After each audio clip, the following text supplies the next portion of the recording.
Құрметті достар, бізді зергерлік кәсібімен таныстыратын 6 миллион ғой жобасы. 6 миллион, е? Жобамен, е? Сіздікі? 4 миллион. Жалпы орташа есеппен 5-7 миллионның арасында рекламаға салынады, е? Егер өткен жылмен салыстыратын болсақ, өткен жылда 720 миллион болған.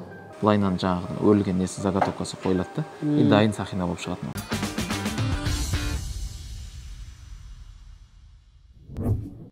Қайырлы құрметті достар, бұл іскердің жаңа шығарылымы. Бұл шығарылымда біз зергерлік кәсібін толықтай зерттеп сіздерге айтатын боламыз. Егер де сіз жаңа кәсіп түрімен немесе зергерлік кәсібіне қызығатын болсаңыздар, міндетті түрде осы видеоны соңына дейін қараңыздар. Өйткені сіздерге айтатын ұсыныстары бар. Айта кететін нәрсе, осы видеоның астына комментарий, лайк, подписка жасап қойыңыздар. Сіздердің қолдауларыңыз біз үшін үлкен мотивация.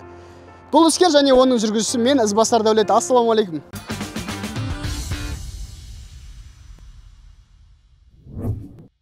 Құрметті достар, бізді зергерлік кәсібімен таныстыратын Шалқар және Самат мырза. Ассалаумағалейкум. Біз қазір қай жердеміз? Біз Қазақстандағы үздік қазақша бұйымдар жасайтын зергерлік Жеолюкс компаниясындамыз. Жеолюкс компаниясы жалпы басқа магазиндерден қандай айырмашылығы бар? Басқа зергерлік компанияларынан? Бізде енді ең біріншісі тұтынушының қалауы бойынша жасалатын бұйымдар. Тұтынушы заказ бергеннен кейін барып, арнайы әр тұтынушыға арналады. Әр тұтынушыға арнайы жасалатын бұйымдар. Одан кейін Қазақстан бойынша жеткізу тегін,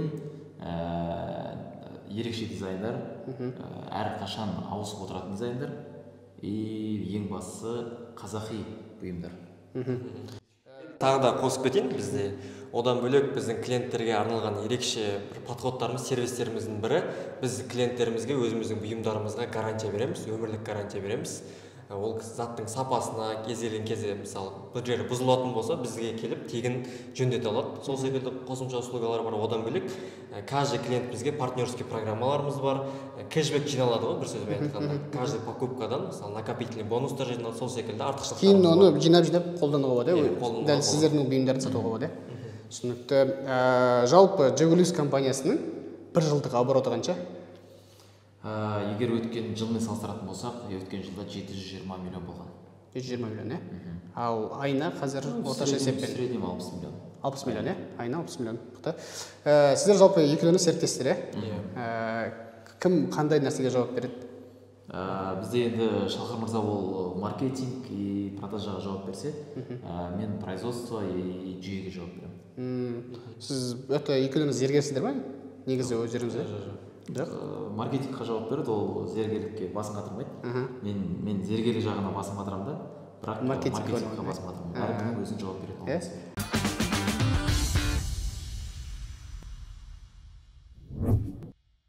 Жалпы осы зергерлік кәсібінде адамдарды, сендер Жеолюкс компаниясы адамдарды қызықтыру үшін қандай реклама түрін пайдаланасыңдар? Бізде енді маркетингтің барлық құралдарын қолданамыз, қазіргі заманауи. Оның ішінде енді негізгі бізде клиенттің әкелетін құрал бізде Instagram әлеуметтік желісі деп айтыламыз. Оның ішінде таргет жарнамасы бар, жұлдыздармен, блогерлермен жұмыс жасаймыз, пабликтермен жұмыс жасаймыз. Одан бөлек енді ол Instagramның ішінде де клиентпен байланысуды да бізде жылдам, бізде менеджерлер жылдам арада, мысалы клиент жазды ма, сразу ответ береміз. Одан кейін клиентке әртүрлі подходтар жасаймыз, рассылка таратамыз. Сол секілді құралдардың барлығын қолданып, клиентке алып келу инструменттерін бәрін қолданамыз. Жалпы Жеолюкс қай маркетплейстерде бар? Жалпы қай жерлерде барсыздар сіздер? Енді Жеолюкске келетін болсақ, қазір маркетплейстің ішінде енді Каспиде бармыз. Каспидің ішінде де сауда бар, сол жақта да сауда жүріп тұрады.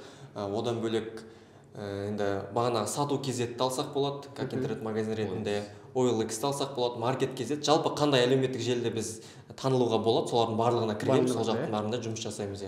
Бұлай, мысалы, қарапайым таргеттің несіне алайық. Егер де таргетқа сендер айына қанша ақша ұтасыңдар рекламаға? Таргетке енді айлық обороттың примерно 15%-ын құртамыз. Мысалы, енді айлық оборотты 50 миллионда болатын болсақ, таргетке кететін бюджет 5 пен 7 миллион арасында деп айтуға болады. Жалпы рекламаға жалпы шығын қанша болады негізі айына? Жалпы шығын сол 15%-ға дейін жетеді ғой, мысалы, общий обороттың. Біз енді әр ай сайын план қойып отырамыз да, планымызды көтеріп отырамыз. Мысалы, осы айда біз 50 миллион жапсақ, келесі айға жоспар қоямыз 60 миллионға, 70 миллионға деген сияқты. Өскен сайын енді маркетинг бюджетті өсіп отырады дегендей ғой. Маркетинг отделінің жұмысы 10% кетсе обороттан, онда өте жақсы орындалды деген сөз. 10%-тен кішкене жоғары кетіп жатса, 15-ге дейін норма. То есть біз өзімізге мүмкіндік бере аламыз 15%-ке дейін құртуға, иә? Жалпы орташа есеппен 5-7 миллионның арасында рекламаға салынады, иә? Жұмыс схемасын айтайықшы, сол айтайық, иә? Жалпы осы Жигуликс компаниясының жұмыс схемасы түсіндіріп бересіздер ме? Как раз мынау бізде артымызда тұр, бұл орг схема дейді. Жалпы компанияның қалай орналасқан, кім неге жауап береді деген сияқты бүкіл компания осы бір тақтаның бетінде тұр қазір, солай түсіндірсек болады. И бұл жерде мысалға кәсіп иесі бар, стратегия бөлімі бар, бұл отдельно бір направление. И мына жақтан былай қарай оның барлығы операционный жұмыстар. Оған жауап беретін атқарушы директор. Яғни ол мысалға кәсіп иесінің астына напрямую тұрады. И бұл тақтаға келіп кез келген қызметкер өзінің қай жерде тұрғанын тауып ала алады, кім неге жауап беретінін тауып алады да, өзінің бастығы кім, оның бастығы кім деген сияқты полный схема осы жерде көрініп тұр. Бұл схемадан бөлек біз әр қызметкерге немен айналысады, неге жауап береді, жалпы жұмысқа келгеннен бастап жұмыстан шыққанға дейін полный прописанный қағаз жүзінде береміз. Не істейді, қалай ашады, қалай бастайды, жұмысты қалай бастайды, и заказды қалай қабылдайды, қалай біз логистикаға жібереміз, қалай біз цехпен жұмыс жасаймыз, барлығы қағаз жүзінде жазылып, әрқайсысына кітап болып беріледі, соны жаттайды тағыны. Сол кезде андай шатасу, бас қатыру деген нәрсе болмайды. Әркімнің өзінің четкий бір функциясы бар, сол функциямен жүреді. Иә, сіз мысалы жүргізуші, сіз өзіңіздің жұмысыңызды білесіз деген сияқты. Сол сияқты мысалға былай айтқанда бірін-бірін жұмысына араласып кетпейді, әркім өз жұмысын біледі. Түсінікті. Жалпы мынау атқарушы директор ол зарплатада ма или процентте ма ол? Енді ол бізде негізі процентте, енді әркім өзі біледі қалай не істейді, но бізде процентте. Себебі мына жерден бастап енді полностью мысалы мына жерде қараңыз бағыттау бөлімі бол, HR, маркетинг, продажа, қаржы бөлімі, өндіріс бөлімі, одан кейін сапа бөлімі, осы жұмыстардың барлығының сапасына қарайтын, и HR жаңағыдай тарату бөлімі. Осының барлығына жауап беретін мысалға бір атқарушы директор. Енді мне кажется, ол процентте отырғаны өте әділетті деп ойлаймын. Дұрыс.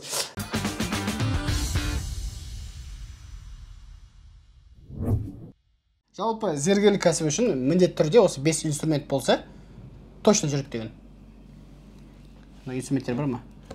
Енді бұл жақта негізі 5 емес, одан да көп инструменттер бар. Мен енді қазір бір негізгі 3 инструмент айтып кетейін. Ол ең бірінші, осы сатып жатқан затың туралы толыққанды білу. Негізі дұрыс таңдалған ассортимент и экспертность. Сен сатып жатқан затың толыққанды білсең, сен оны жақсы сата аласың. Екінші, дұрыс жасалған подача, маркетинг. Значит, сен сол өнімді дұрыс жеткізе алып, дұрыс жарнама беріп жатсың. Үшінші, дұрыс сата білу қабілеті. Сол енді маркетингпен келген адамдарға дұрыс жеткізе білу қабілеті. Дальше енді басқа да нелер бар, инструменттер бар. Оларды біз өзіміздің серіктестерге толыққанды үйретеміз. Негізі бұл жаңа 3 инструмент негізі барлық кәсіпке де келе береді ғой негізі. Осы нәрселер болса негізі. Инструмент қой негізі олар ше. Бірақ негізі именно бізде ол нелер көп, бірақ қазір оны айтып отыру ұзақ уақыт қой негізі. Осы 3 инструмент болса, дальше негізі бар. Бар. 10 шақты десек. Кез келген кәсіпте өзінің бір минустары болады. Жалпы осы зергерлік бұйымда қандай минустар бар? Енді минустың біреуі шығар, адамдар мысалға көбінесе базардан алып үйреніп қалған ғой. Зергерлік нарық негізі кішкене андай енді дамып келе жатқан нарық та. Жалпы нарық бар, бірақ дұрыс подача жоқ. Көбісі бар базардан сатып алады. Сөйтіп дағыны до этого базардан сатып алып жүрген, но базардың сапасы мен біздің беріп жатқан сапалардың разницасын түсінгісі келмейді. Неге базада арзан, неге сіздерде кішкене қымбаттау деген сияқты. Осы жерлерде кішкене көп түсіндіру керек болады да. Осы жері кішкене минус болып қалады. Көп адамдар дұрыс құндылығын түсінбей жатып, Инстаграмнан көреді да, мыналардікі қымбат деп ойлап қалады. Сол бір минус шығар, наверное. Оны кішкене бірақ ашып түсіндірсе, адамдар түсінеді, что қайсы сапалы, қайсы сапасыз екен.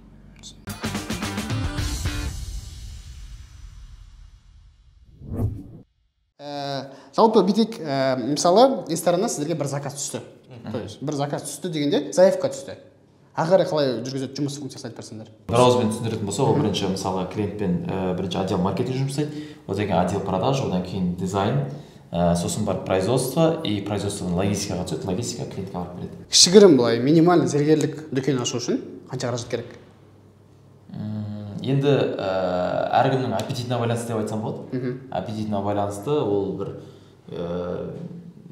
минимумды просто онлайн алатын болса, онлайн түрде жасау. Бізде мысалға серіктестікті как раз аштық. Егер де серіктестік болып істейтін болатын болса, олар миллион теңгемен де бастап кете алады. яғни миллион теңгемен олар полный үйренеді, қалай сату керек, қалай маркетингін жасау керек, нені білу керек, нені білмеу керек, мысалға соның барлығын үйренеді. Сөйтіп дағыны өздері онлайн түрде сатып бастап кетеді. Оларға үлкен складтың керегі жоқ. Егер үлкен магазин болатын болса, ол жобамен 20 миллион жобасы болады. 20 миллион шамасында. Енді үлкен зергерлік компания ретінде ашылатын болса, өзінде производствосы бар деген сияқты. Ал біз енді серіктестерге өзі цех ашпай-ақ, өзі склад ұстамай-ақ, бізден главное инстаграммен продажа жасайтын болатын болса, бізден заказ жібереді, біз заказын барын жасап, уже клиентке жібере береміз. Сол секілді форматта да бізбен серіктес болып жұмыс істеуге болады басқа кісілерге. Сонда былай айтқанда, жалпы серіктестік қанша тұрады негізі? Миллион теңге тұрады. Миллион теңге тұрады. Миллион ішінде не кіреді? Енді полный обучение былай айтқанда біздің қазіргі осы жерде қазір съемка болып жатыр ғой. Осы офис қалай жұмыс жасап жатыр, соның барлығын полностью толықтай жүйесін, полный жүйені, мысалы, мынаның барлығын түсіндіріп, қалай клиент келіп жатыр, клиентке қалай сатып жатыр, оны ары қарай қалай оборот жасау керек, барлығын полный түсіндіріп беріледі. Біз ол кісілерге оптовый біз прайс береміз. Ол кісілер там бір заказ берсе де, 10 штук заказ берсе де, уже оптовый бағамен алып отырады ше. Сол секілді уже долгосрочный жұмыс істеуге болады бізде. Түсінікті. Жалпы қазір қанша сіздердің серіктестеріңіз бар? Қазақстан қай қалаларында? Негізі бұрыннан істеп келе жатқан бізде мысалға Ақтөбеде бір кісі бар. Ақтөбеде бір кісі бар, Қарағандыда бір кісі бар. Алматыда 2 кісі бар. Ол жаңағы Айсафи, Рахмет деген парақшалары бар. Сол кісілер бізбен жұмыс жасайды. Мен түсінген бойынша бұл негізі онлайн магазин болғаннан кейін бір жерге тіркелмеген. Жоқ. Қазақстанның қай түкпірінде болса да айналысып беруге болады, иә? Түсінікті. Жалпы бастап кетуге сіздермен миллион теңге жетеді, иә? Жалпы обучение уақыты қанша уақыт өтеді? Обучение бізде 2 апта көлемінде офиста, офлайн егер Алматыға келіп оқитын болса офиста болады, былай онлайн түрде де оқуға болады. 2 апта көлемінде болады, сосын 2 апта көлемінде ол кісілермен сопровождение болады. Біз уже берілген тапсырмалар бойынша қалай жұмыс істеп жатыр, рекламасы қалай кетіп жатыр, соның бәрін қадағалап, уже біз сопровождение жұмыс барысын қарап отырамыз сол кісілермен. Енді жалпы 1 ай деп айтсақ болады, 1 айдың ішінде толыққанды бизнесті үйреніп шығады ғой, бірсізбен айтқанда. Сопровождение 1 айдай уақыт болады, иә? Жоқ. 2 апта обучение болады, одан кейінгі 2 апта сопровождение болады. Общий 1 ай уақыт кетеді. Түсінікті. Олар жаңағы бірінші закупты қанша теңге жасау керек? Бірінші закупты біз енді 500 000 теңгеге жасау керек деп қойдық. 500 000 теңгеге олар по факту, то есть бүгін 500 000 теңге барлығына зат бірден алу емес. 500 000 теңгесі қойып қояды, сосын кейін заказ түскен уақытта сол жерден алып отырамыз. Түсінікті. По факту ғой. Как депозит сияқты ғой. Жалпы уақытта бір гарант бар ма, сіздер бір гарант бересіздер ме серіктестерге? Енді біз әркім енді адамға гарант бере алмаймыз, яғни бізге келген адамның білім деңгейі қандай, жалпы қалай жұмыс істейді, жалпы болмысы қандай екенін білмегендіктен біз ол адамға гарантия бере алмаймыз. Бірақ біз гарантия бере аламыз беретін білімге. Яғни толыққанды гарантия бере аламыз. Кез келген жерден тоқтатып, мынаны по факту дәлелдеп берді десе, біз дәлелдеп бере аламыз. Яғни біз олардан ешқандай нелерді жасырып қалмаймыз. Біз қандай инструменттерді қолданып жатырмыз, соның барлығын береміз. Жауэликстің жалпы бүкіл схемасын алып, жүйесін бересіз. Бұл енді бір жақтағы курстан үйреніп алып келіп үйрететін нәрсе емес та, біздің осы уақытқа дейінгі 5 жылдық тәжірибені үйретіп жатырмыз былай айтқанда. Таза опытпен, иә. Сондықтан біз кез келген жерде дәлелдеп бере аламыз, и білімнің біз өзіміз 100% қолданып жатқанымызды дәлелдеп бере аламыз, яғни оған біз гарантия бере аламыз. Ал адам егер де бірде-бір соның барлығын істеп кете алса, онда 3 айда жобамен ол уже өзінің ақшасын ақтап алады. 3 айда ақтайды, Еще бізде былай ғой, мысалы ол адам енді үйреніп жатқандықтан басында ол бәрібір жай заказ алады. Уақыт өте келе мысалы нормальный заказ алады. Мысалы қазір біздің жаңа айтып жатқан серіктестер жобамен где-то 7 миллион 10 миллионның жобасында оборот жасап жатыр мысалға. 7 миллион 10 миллион. Оның ішінде мысалға ай сайын где-то 1,5 миллион 2 миллион таза табыс тауып отыр. Олар бірақ оған бірден жеткен жоқ та. Уақыт өте келе жетті. Сондықтан қазіргі серіктестер ол басында әрбір ұзақ уақыт оборот алады. Но уақыт өте олар осындай оборотқа жете алады біз оған. Түсінікті. Жалпы бұны жалғыздан бастай ала ма? Жалғыз бастай аласың. Жалпы енді жалғыз адам болғанда екінші жақ серіктес біз болып тұрмыз бұл жерде. Сондықтан олар қорықпай жалғыз өзі бастап кетсе. Бастап кете беруге болады. Түсінікті. Жалпы менің ойымша кез келген Қазақстандағы қалалардың адамдары хабарласып, өздеріне бір үлкен мүмкіндік алса болады деп ойлаймын. Өйткені уақыт шамамен 3-4 айда ақшасын ақтау керек негізі. Жобамен схемамен жұмыс істейтін болса, сіздер айтқандарың айтқан нәрсені бірге істейтін болса, онда 4 айда ақтайды. Түсінікті. Жалпы осы компанияны таныстырып өтсеңдер, жалпы Жауэликс компаниясын. Хорошо, онда офисті бір көрсетіп жіберейік сіздерге.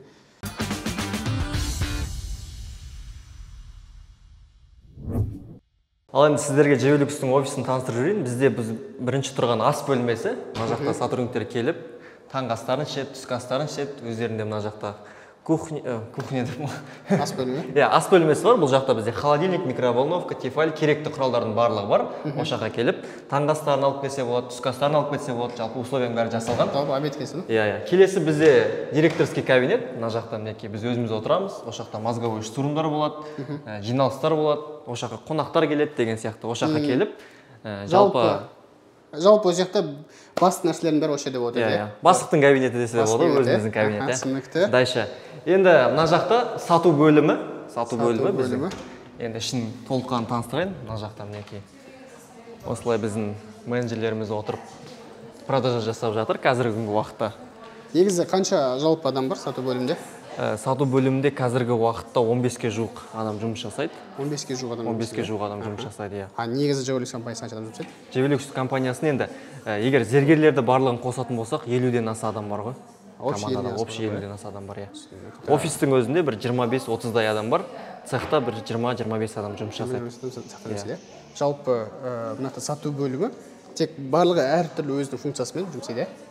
Сату бөлімінің ішінде енді бізде модератор деген қызметті адамдар бар. Ол кісілер клиенттерге жылдам арада комментарийге жауап береді, сөйтеді, клиенттің номерін алып, негізгі менеджерлерге береді. Негізгі менеджерлер алады да, ол кісілермен обработка жасайды, өздерінің сұрақтарына жауап береді, продажаға алып келеді, продажа жасайды негізгі менеджерлер. Бізде сол секілді, мінекей командада 2 роп бар. 2 роп өзінің командасын басқарады, өздерінің пландары қойылған, сол бойынша жұмыс жасайды ғой күнделікті. Мынау бос орындар не үшін? Бұл вакансия ма? Бұл бос орындар бізде басқа бір бөлім ретінде ашылған болатын. Пока ол жаққа енді жұмыста жүріп жатыр, команда қосылып жатыр адамдар. Ал мына жақта адамдар толыққанды отыр десе де болады. Шамамен жалпы сату бөлімі, мысалы бір менеджердің несін алайық. Бір менеджер күніне қанша заказ әкеле алады? Бір менеджер күніне енді суммаға алатын болсақ, күндік пландары 200 мыңнан 500 мыңның аралығында.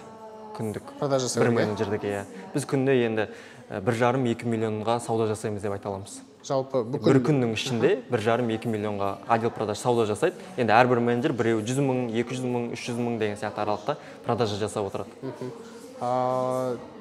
Жалпы орташа сату маманында жұмыс істеген адамның продажниктардың жалпы зарплатасы қанша? Біздегі енді зарплата 150 мыңнан 350 мыңға дейінгі аралықта алады біздегі. Бастапқы келген адам 150 мыңнан бастайды. Бастапқы келген адам сол секілді. Енді өзінің планына қойылған планына байланысты процент қой бұл жерде. Мысалы белгілі бір пайызын алып отырады да, көбірек продаж жасаса көбірек зарплата алады деген сияқты. Түсінікті. Мына жақта бізде Некен осы алдыңғы айдағы лучший продажниктер, көріп көрсеңіздер осы жақта қойылған. Бұл жақ біз марапаттап, ол кісілерге арнайы бонустарын беріп отырамыз. Мына жақта біздің намазхана бар. Жалпы осы сату бөлімі. Түсінікті. Келесі кабинетке өтейік онда. Бұл енді маркетинг бөлімі. Бұл маркетинг бөлімінде бағана айтқандай біздің съемкалар барлығы осы жақта болады. Мінекей мына жақта біздің оборудованиелеріміз, мына жақта біздің реквизиттарымыз барлығы бар. Осы жақта жалпы Инстаграмға, басқа да әлеуметтік желілерге, маркетплейстерге контенттердің барлығы осы бөлімде жасалады. Осы жақта сотрудниктер. Енді бұл жақта кім бар? Бізде SMM-шік бар, дизайнер бар, таргетолог бар, видеограф, фотограф, ретуш жасайтын жігіттер бар. Жалпы маркетинг бөлімі осы жақта жұмыс жасайды. Толықтай, бұл маркетинг бөлімінде қанша адам бар негізі? Маркетинг бөлімінде енді егер аутсорстағы адамдарды қосатын болсақ, жалпы 10-ға жуық адам бар деп айта аламыз.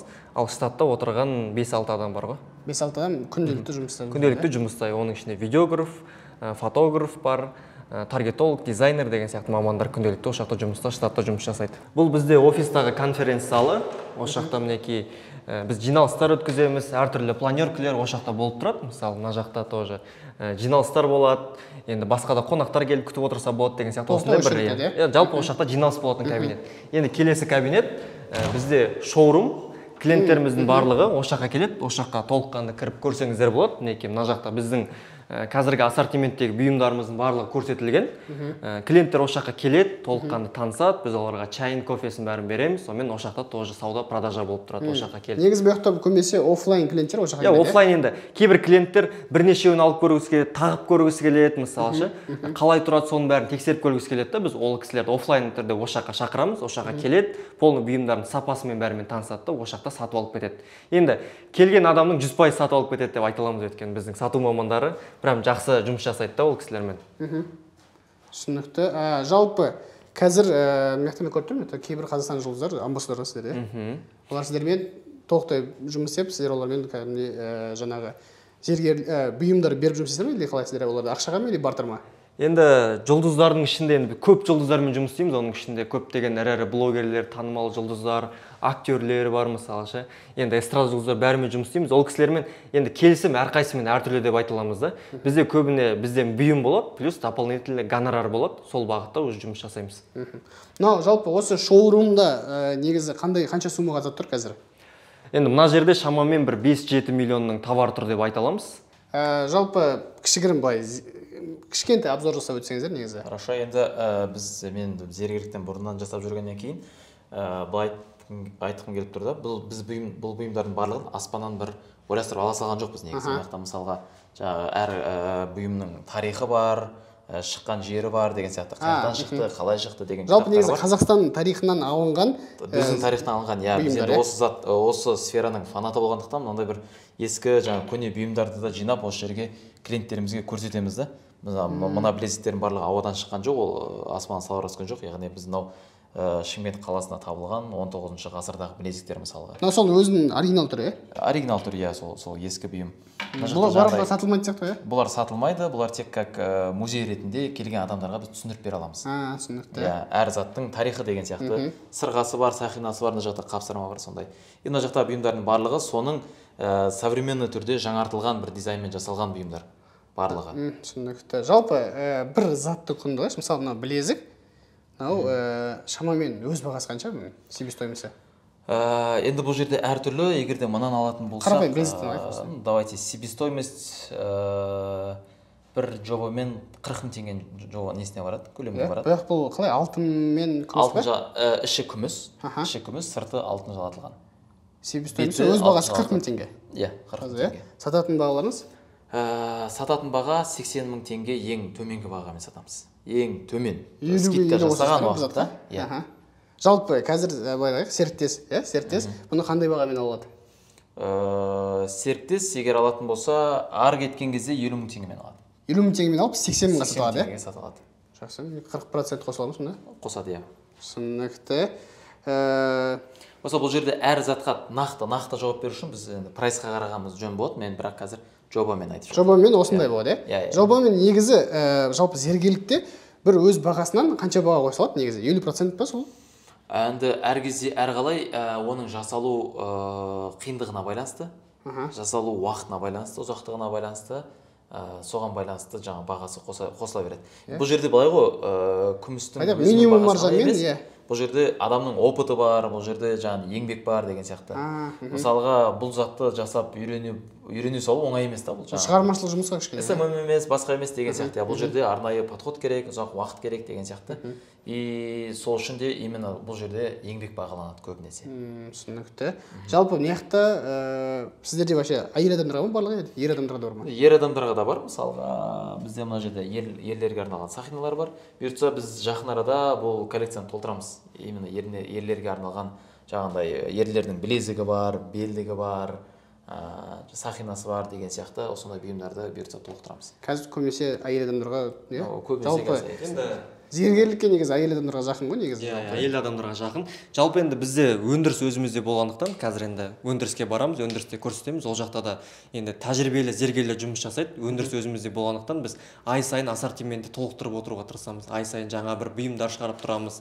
Енді новый трендтерді қадағалап отырамыз дегендей ғой. Бізбен серіктес болған адам соларға да ие болады да. Мысалы бізде новый товарлар шығатын болса, ол кісілерге де біз оптовый бағамен беріп, ол кісілердің де продажасына жұмыс жасай аламыз. Түсінікті. Сіздерде минимальный ассортименттің саны қанша өзі? Қанша зат бар өзі негізі қазіргі уақытта?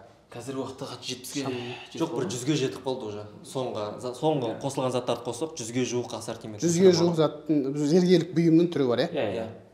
Ол көбейе де береді. Бұл жерде еще ол клиентке индивидуален жасалғаннан кейін арнайы заказдарды да қоссақ, оның түрі шексіз да кете береді да, мысалы. Ол жерде біреу дизайн ауыстырғысы көргісі келеді деген сияқты кете береді да. Мына жерде біз енді осы сферада жүргеннен кейін біз әртүрлі проба жасағанды жақсы көреміз.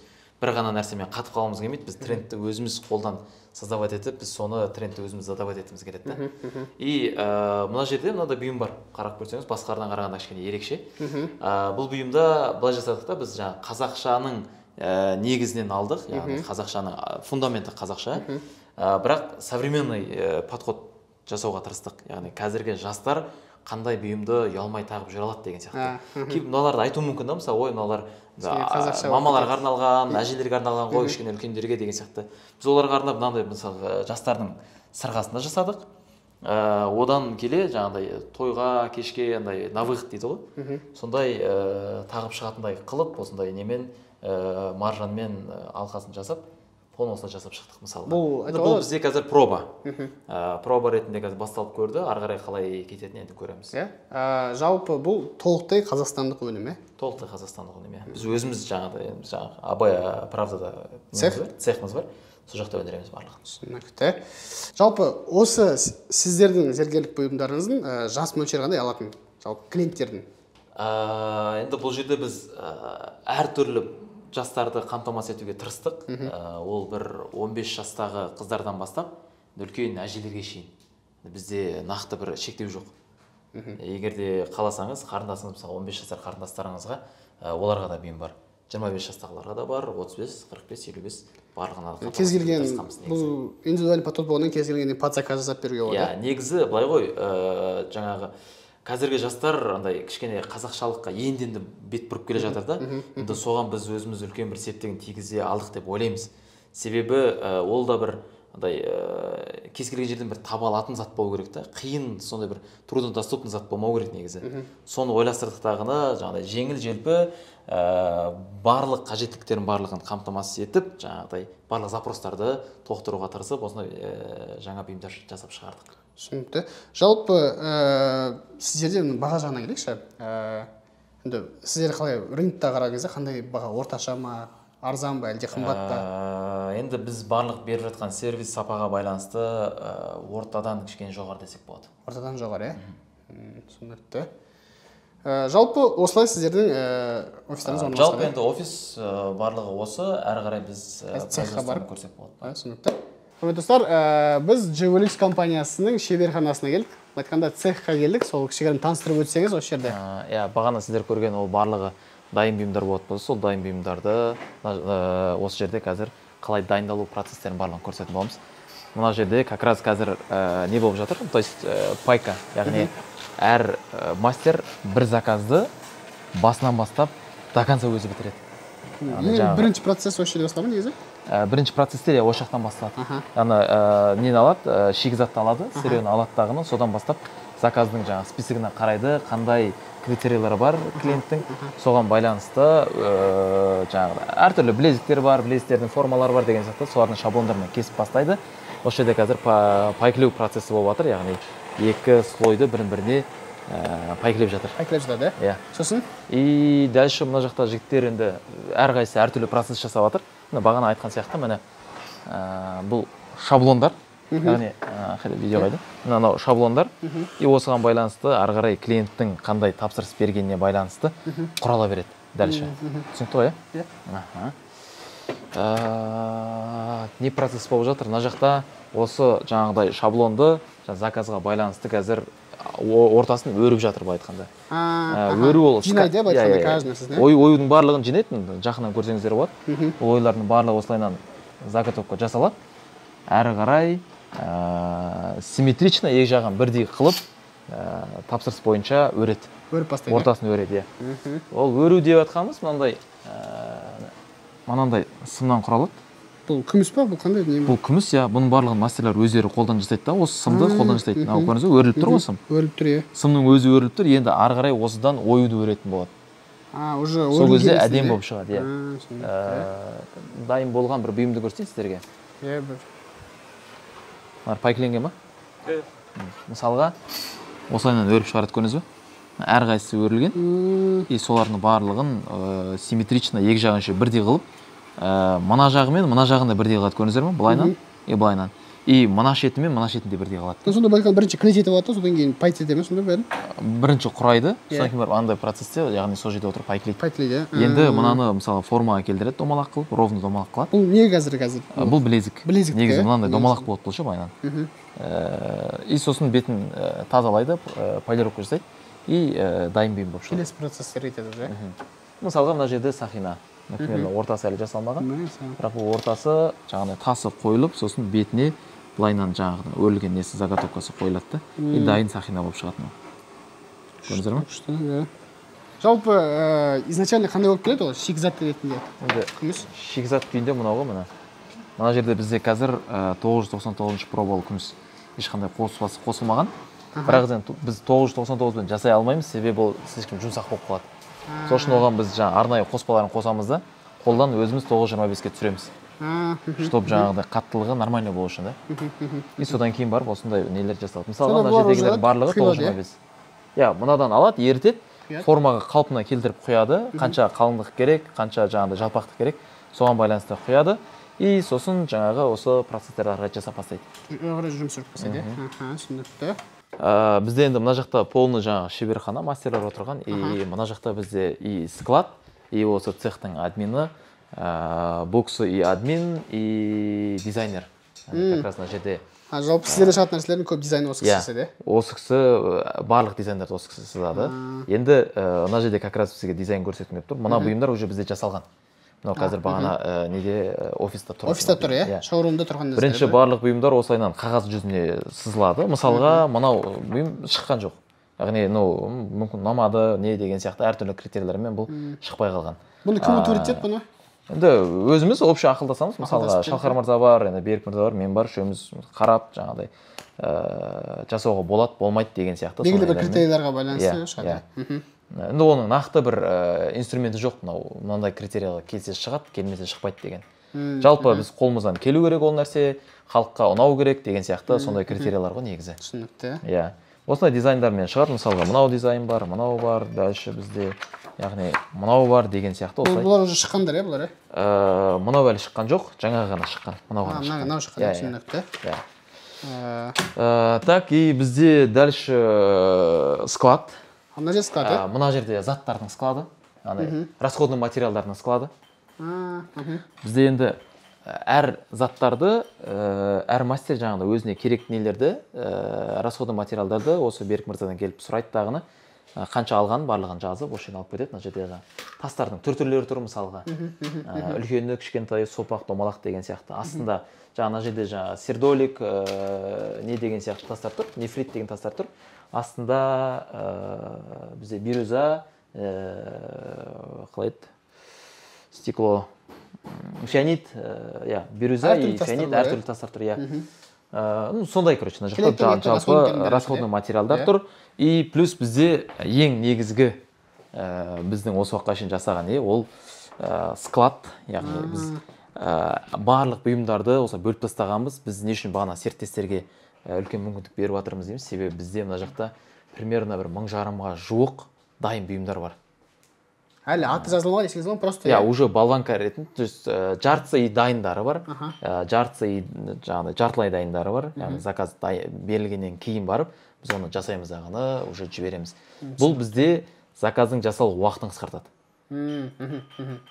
Бұл негізі яқта спростағы барлық заттар қошеді ғой, Спростағы барларды біз көбірек жасағамыз. Просто енді барлық затқа негізі спрос бар, бірақ әрқайсысының жаңағы спростарының деңгейі әртүрлі да. Біреуіне сұраныс слишком көп, біреуіне сұраныс аз деген сияқты. Солардың деңгейіне байланысты біз жасап қойғанбыз. Біз дальше логистика бөліміне келдік. Бізде осы жерде логистика и дизайн, мысалға Айбота ханым дизайндарын жасайды. Каждый заказдардың. Бағана мысалға отдел продаж заказ алған болатын болса, сол заказдың запростары бойынша бұл кісі дизайн жасап береді. Дизайн жасалғаннан кейін принтермен шығарып, цехқа апарып береді. Цехтағылар сол дизайн бойынша заказ жасайды. Таныш ханым бізде логистика бөлімін басқарады. И каждый заказдар жаңағы хоть и Джевелюкстың жаңағы менеджерлері болсын, хоть и басқа серіктестердің менеджерлері болсын, барлығының нелеріне запростар бойынша қарайды дағыны, кімнің тапсырысы қай жаққа кетеді, соның барлығын фиксировать етіп, бөліп қойып курьерларды шақырады, курьерлар келіп алып кетеді. кетеді. Иә. И еще мысалға жаңа заказ берді ғой. Бізде мысалға мынау Кермай, ол Керім, то есть бізде оптовик, жаңағы серіктес. Айсафи серіктес, мысалы Рахмет Жолари деген, олар да серіктес. Сізден оптовый бағамен алып? Бізден оптовый бағамен алып, өз бағаларымен сатады. Олардың өздерінің шоурумы ештеңе жоқ негізі. Енді шоурум ретінде қойса болады, бірақ қазір данный момент оларда шоурум жоқ. Мысалға кішігірім офистар бар, енді офисқа айналып уже істеп келе жатыр. Кішігірім уже өздерінің жаңа обороттары бар. Бұл кісілер заказ береді, осылардың заказын қарайды тағын, әр серіктестің бізде кодтары бар. Сол кодқа байланысты қарайды, мысалға ол Айсафитке екен, яғни оның затын алады тағын, осы Айсафиттің ішіне салады, болмаса Керім болатын болса, Керімнің ішіне салып, жаңағыдай клиенттің адресіне ары қарай доставка жібереді. А мына жерде, мына стена бізде полный заказдардың жаңағыдай отправкаға уже күтіп тұрғандары. Әр неде менеджерлердің коды бар. 21-ші менеджер, 27-ші менеджер, 23, 13 деген сияқты әр менеджердің өзінің коды бар, жеке-жеке. Сол, чтобы шатас кетпес үшін біз әр менеджерді осы цифрамен бөлгенбіз да. Мына жерде мысалға, давайте былай істейік. Айсафидікі аламыз, қараймыз, зат уже дайын тұр. Бұл дайын тұр, олардың маркетингі отдел, яғни олардың съемкаларына арналған заттар екен ол. Сондай сияқты мына жердегі заттардың барлығы уже отправкаға кетуге дайын тұрғандар. Олар уже по Казахстану доставкаға кетіп тұр еді негізі. Доставкаға тұр еді негізі по Казахстану. Иә, уже дайын заттардың барлығы біткен. Любой біреуін ашып көрсете салайын. Мына Жевелюксті, иә? Бұл Жевелюкстікі, мысалға мынандай зат. Яғни бұл затты алаттағыны газ группаға, когда клиенті полный оплата жасаған уақытта, менеджер группаға, яғни мына затты уже клиентке отправкаға жіберуге болады деген сигнал жібереді. Сол сигналға байланысты келеді заказдың кодына қарайды, заказдың кодын тауып алады. Менеджердің коды бар, заказдың коды бар. Соған байланысты табаттағыны адресіне доставка ары қарай отправка жібереді. Күніне орташа қанша заказ кетеді негізі осы жерден? Қанша отправка кетеді күніне? Күніне 10-15 заказ кетеді дейді. Ол это по Казахстану ма или Алматы ғана ма? Жоқ, по Казахстану осы еді. Жалпы бүкіл заказ осында, оның меселесі. То есть, мына жердегі заттардың барлығы уже доставка, отправкаға дайын тұр. Тек қана клиенттің жаңағыдай полный оплатасын подтвердиесін күтіп тұр. Негізі сіздерде біздер полный оплата алмай зат жібермейміз. Бірінші біз предоплатасын аламыз. Қанша процент предоплата? 30% предоплатасын аламыз. Содан кейін барып затты жасап бастаймыз. Сосын жаңағы ана жақта қазір көрсетеміз, фото полный барлығын түсіріп клиентке жібереді. Сіздің заказыңыз дайын болды деген сияқты. Клиент көреді, барлығы ұнайды, сосын кейін полный оплатасын жасайды. Уже 70% оплата жасап, полный оплата. Қалған 70%-ін төлегеннен кейін барып, логистикаға бізге жаңағыдай запрос келеді, доставка жіберуге болады деген. И солай мысалы, бізде просто ары бері процесстер көбейгеннен кейін біз барлығын осылай жүйелеп реттеп қойғанбыз. Чтоб шатас кетпес үшін. Жалпы бұл сіздер серіктестердің жалпы барлығының қауіпсіздігіне олар сіздер тоқтай жауап бересіздер, иә, әрқайсысы мысалға шатас кетпеуіне, басқасына деген сияқты.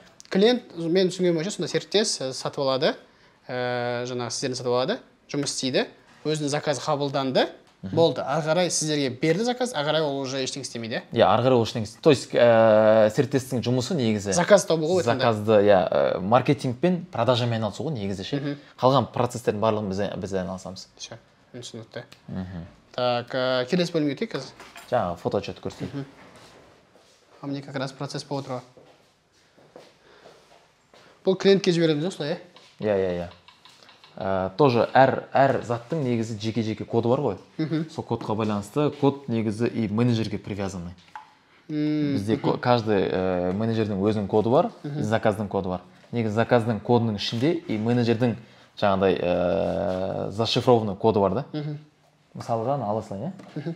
Мысалға мына жерде код тұр, значит 10-ші менеджердің 3-ші заказы деген сияқты. Негізі бұл жалпы изделенің коды болып саналады.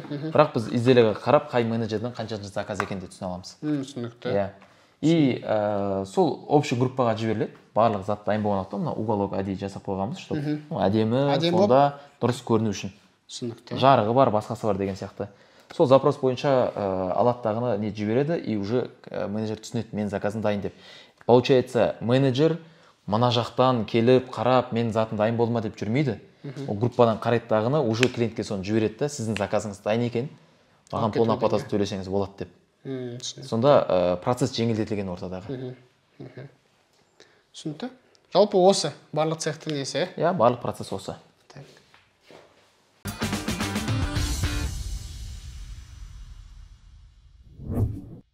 Жалпы сендер серіктес болып кеткендерің қанша болды негізі? 5 жыл. 5 жыл уақыт 5 болды, жылдан асты, иә. Компанияның құрылғанына жалпы 5 жылдан асты. Да. Жалпы Жигулюс компаниясында обороттарына келейікші. Қайтадан бір нақтылап кетейік. Бір жылдық обороты қанша? 720 миллион алдыңғы жылмен салыстырып. Алдыңғы жылдың Алдыңғы жылғы оборот сондай болды. 720 миллион болды, иә? Ол негізі Жигулюстің уақытысында ең жақсы оборот па или қалай? Мне кажется, я. Ең максимум оборот болды, иә? Бір айлық орташа оборот алайық, қанша? 60 миллион ғой. 60 миллион, иә? 60 миллион. Оның ішінде таза пайда қанша? 15 пен 20-ның арасы болады. Иә. Шамамен 9-10 миллион арасы, иә? Иә, содан жоғары. Сол біз үшін ең бір қызықты моментттердің бірі, негізі, сендерде қалай, процент қалай соотношение бөлінген негізі, серіктестерде? Екеуміздің арамызда ма? 40-60. 40-60, иә? Заке, сіздің осы зергерлік кәсібінен Жигулюстан таза пайдаңыз қанша, сіздікі? Тек Жигулюстан. Мен түсінген бойынша 60% сіздікі? Иә. Аха. 6 миллион ғой жобасы. 6 миллион, иә? Иә. Жобамен, иә? Сіздікі? Сол 4 миллион. Қалған 4 миллион. Қалған Қалған 4 миллионды мен алдым дейсің ғой. Иә? Бұл айтқанда Жатыр екен алдық. Иә, 10 миллион деп айтқанымыз бұл барлық шығындарды алып тастаған кезде, иә? Таза қалта қалады. Қалта қалатын, иә? Чистый ғой. Ал серіктес айтайық, иә? Примерно минимальный қанша болады, максимальный енді шектелмейді ғой, конечно, минимальный қанша болады? Енді минимальный бағанағы сияқты жасаған жұмысына байланысты біз кеше есептедік, мысалы күніне бір изделие сатқанның өзінде ода ол бір айда ма, қанша бір жарым айда ма уже салған миллион ақта болады негізі. Ол ең басында ғой еще. Так что енді еще серіктестерде дополнительно мысалы біздегі секілді үлкен расходтар жоқ та мысалы ше. Олар главный маркетинг пен инстаграмды ғана не істейтін болса, болды да олардың өзіне маржа көбірек болады. Онлайн сауда болып тұрады ғой негізі. Онлайн, өйткені олар өздері сатса, өздері инстаграм жүргізсе, мысалы біз олардың бәрін енді штатты адамдарға төлейміз ғой, ал олар көбірек маржа табады мысалы ше. Серіктестердің бас қатыратын облысы өте кішкентай ғана да. Иә. Кішкентай жермен бас қатырып тез дамып кетуге болады жерде. Басқа жағына біз бас қатырып отырмыз. Мүмкіндік бар уже, иә? Аха. Ал олар примерно бір жарым айда ақтайды. Негізі серіктестерге былай шамамен жұмыс істеп, сіздердің айтқандарыңыз істейтін болса, айына 700 мың теңге бар ма оларға? Таза пайда. Давайте минимально 500 деп алайық. 500 таба алады, иә? 500 деп алады, иә. Значит, ол бұйыртса бір 3 ай максимум ақтайтын уақыт, иә? 3 ай жұмыс жасайды. Грубо, иә? Грубо, 3 айда. 3 айда ақтай алады, иә? Егер де нормально жұмыс жасаса.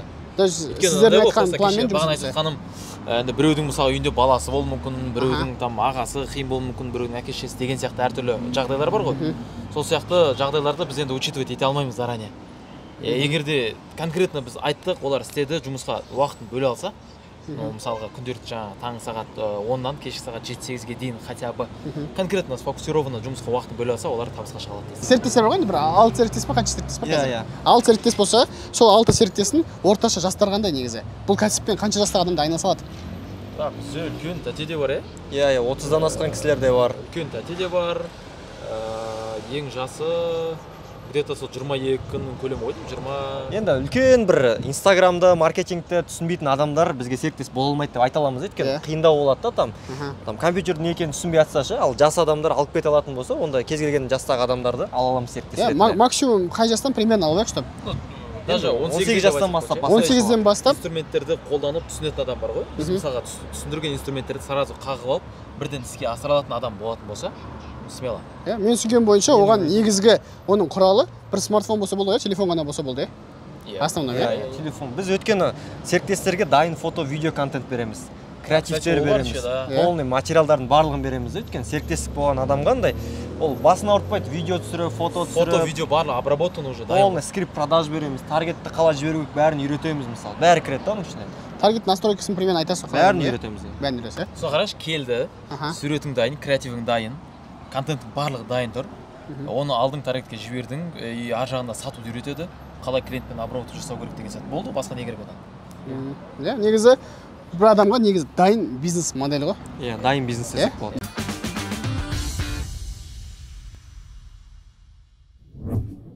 Жалпы, мысалы, бір кісі заказ берді сіздерге, заказ берді, задат тастады 30%, сіздер атын жазып тұрып, мысалы, условно, Алдияр деп жазғызды, и отказы келді, клиент алғысы келмей алды. Белгілі бір себептермен. Ол білім не болады бұл, қай еді ол? Енді бізде жалпы клиентпен сөйлесу барысында ең бірінші, когда ол несін предоплата тастап жатқан кезде біз онымен сразу келісеміз, яғни оның предоплатасы негізі кері қайтпайды. Значит, оның предоплатасы қайда кетеді? Оның предоплатасы оның затын уже жасап қойса, мысалға мастердің еңбегіне кетеді, болмаса менеджердің еңбегіне кетеді деген сияқты. Қай қызметкердің еңбегі уже өтіп кетті, жасалып жатыр, оған енді ол қызметкерлердің ешқандай кінәсі жоқ. Оның предоплатасы сол жаққа кетеді, ал затты біз қайтадан ертіп басқа зат жасай аламыз. Кез келген затты қайтадан ертіп қайтадан, да? Ол уже цех болғандықтан ол істей аласыз, иә? Өндіріс болғаннан кейін бәрін жасауға. Түсінікті. Жалпы Джевелюс компаниясының мақсаты қандай негізі? Енді Джевелюс компаниясының мақсаты былай айтқанда негізі әр қазақи бұйымдардың өзіндік бір тәрбиелік мән мағынасы бар. Әрқайсысын мән мағынамен жасалған, да? Отырып жай бір әсемдік, әдемілік үшін жасалмаған, негізі ең түбінде бір мағынамен жасаған. Мысалға айтатын болсақ, жаңағы шашбаудың өзіне айтайық, шашбау ол қыз бала таққан уақытта шашы артқа қарай тартылып тұрады екен, шашы тез өседі екен. Екінші мағынасы, мынау шолпы басына сылдырлаған уақытта қыз бала қатты тұштаңдап кеткен болатын болса, қатты мысалға секеңдеп кеткен болатын болса, оның жаңағы несі қатты сылдырлап кетеді деген, да? И әжесі оған ұрсады екен, қатты нетпе деп. То есть қыз баланың салмақты, сондай бір жақсы тәрбиелі болып өсу үшін ол өте бір жақсы құрал болған. Білезіктің де сондай бір мағынасы бар, жүзіктің де мағынасы бар мысалы. Әр құралдың өзінің мағынасы бар. Әр бұйымның өзінің бір мағынасы бар негізі. Енді былай қарасақ, білезіктің өзі білек пен жүзік деген сөздің қосындысынан жасалған дейді. Кезінде апалар мысалға білезігі жоқ келіннің қолынан шай ішпеген деп айтады енді. Ол наным сенімдер көп болған кезінде. Сол сияқты біз енді осылардың мән мағыналарын барлығын детально айтып бере аламыз. Енді біздің мақсатымыз даже мысалға клиент просто сырға алғанның өзінде де, мысалы сырғаның өзін айтып өтейінші. Сырға мысалға сыр деген сөзден шыққанда, яғни қыз балаға сырыңды сыртқа айтпа, сырғаға айт деген сияқты. То есть өз секретің өзінде қалсын деген сияқты ғой. Енді ол секретін ашып болған адам болатын болса, ол значит былай қарасаң уязвимый адам да негізі. Сондықтан қыз сырына берік болсын деп, сондай сырғаның мағынасын берген сондай.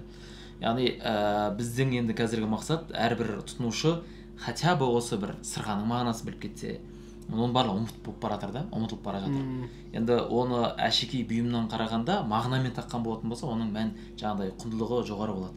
Сондықтан біздің мақсат қазір осы әр бұйымдардың түпкі мән мағынасын, шыққан несін, не үшін шыққан, қалай шыққан деген сияқты осылардың барлығын біз халыққа жеткізіп берсек деген осындай бір кішігірім мақсатымыз бар.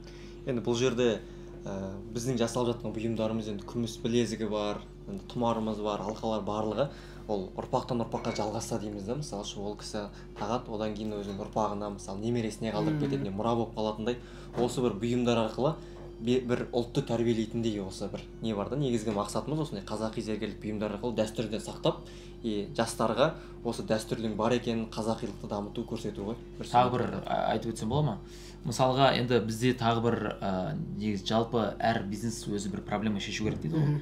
Соның есінде мысалы біз қандай проблема шешіп жатырық десек, мысалға айтайық, әжесіне бір сыйлады, баласы әжесіне апарып сыйлады. Ол жерде біреулер просто әшекей ретінде көруі мүмкін да. Бірақ ол жерде мысалға сондай 1000 сөздің орнына бір ғана әшекей сөйлеп тұр да ол жерде. Әжесіне деген құрметін көрсетеді, әжесіне деген махаббатын көрсетеді, әжесіне деген жаңағыдай сыйластығын көрсетеді. Сол жердегі қаншама эмоцияның барлығы сол бір білезіктің ішінде тұр да. Қорытындылайық. Осы кәсіпті жаңадан бастағысы келіп жатқан адамдарға, жалпы зергерлік кәсібін жаңадан бастағысы келіп жатқан адамдарға сіздердің кеңестеріңіз қандай? Енді кеңес болатын болса, мүмкін жаңадан бастап келе жатқандарда кішкене сенімсіздік болуы мүмкін да ішінде. Бұлай ойлап қарасақ, бұл нарық кеше басталған жоқ, ертең бітіп қалмайды біздің енді үмітіміз. Себебі біздің тарихта ол баяғы атам заманнан келе жатқан кәсіп, ол осы уақытқа шейін жалғасып келіпті.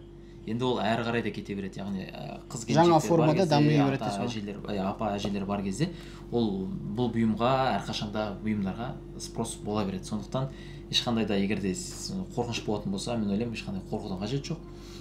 Жаңа инструменттерге әрқашанда ашық болу керек. Себебі инструмент әрқашан ауысып отырады, дамып отырады.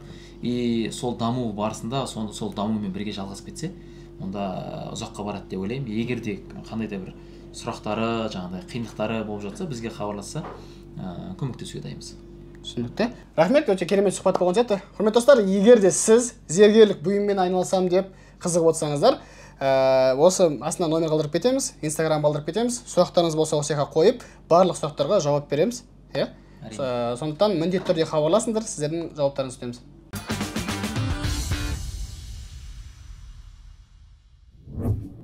Кезекті шығарылым аяғына жетті.